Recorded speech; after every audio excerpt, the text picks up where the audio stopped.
Hei, ingat kamu akan wafat. Ingat kamu akan meninggal. Sekarang pangkatnya tinggi, hartanya banyak, ilmunya luas. Saat pulang ingat, saat meninggal dibawa tidak itu.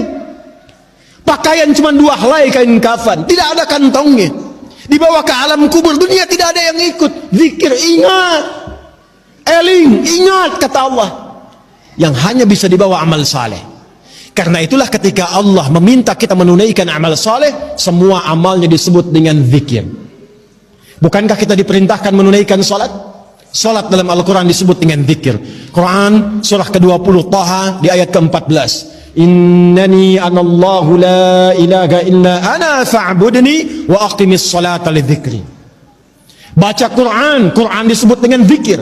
Quran surah Al-Hijr di ayat yang ke-9.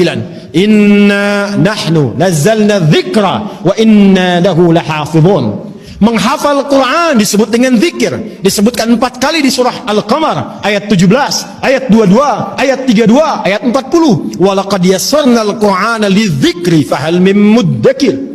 Doa itu amal saleh disebut dengan zikir. Quran surah ke-7 Al-A'raf ayat 205. Udzkur rabbaka fi nafsika tadarruan wa khifatan wa dunal jahri minal qaul. Anda setelah salat mengucapkan subhanallah, alhamdulillah, Allahu akbar, itu zikir. Quran surah ke-4 An-Nisa ayat 103. Fa idza qadaytumus salata fadhkurullah. Maka kata Allah, ingat, kalau sudah sampai akhir pekan itu, yang dihitung jangan cuma dunianya. Berapa ya harta yang dikumpulkan selama kerja ini? Di pasar berapa keuntungan yang diraih? Di kantor berapa omset yang didapatkan? Berapa pangkat yang sudah diletakkan di pundak itu?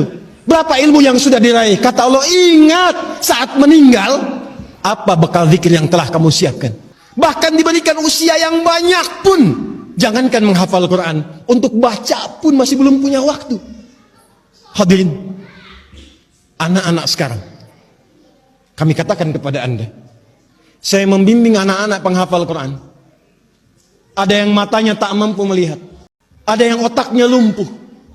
Usia 3 tahun, 4 tahun menghafal Quran sampai hafal 30 juz. Dan ketika kami tanyakan kepada mereka, kenapa Anda menghafal Quran? Mereka katakan, untuk menjadi bekal ketika berjumpa dengan Allah subhanahu wa ta'ala. Ada seorang anak matanya buta. Orang katakan buta, kami katakan ditutup matanya oleh Allah supaya tidak memandang maksiat. Dia menghafal Quran, bapaknya menggendong, menaikkan ke motor, diantarkan ke penghafal Quran. Sampai selesai hafalan Qurannya, ketika dia pulang ditanya, kalau kami ingin berikan hadiah, apa yang kau harapkan?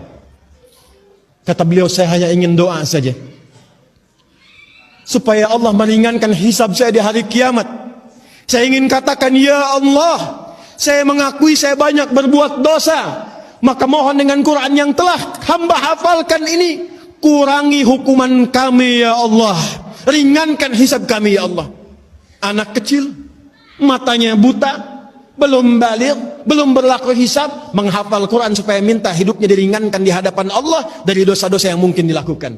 Anda diberikan 40 tahun, 50 tahun, 60 tahun, kalau sampai detik ini mengharapkan surga Firdaus, tapi belum serius mencari bekal, maka dengan cara apa lagi dan berapa lama lagi Allah memberikan kesempatan kita untuk mendekat kepadanya.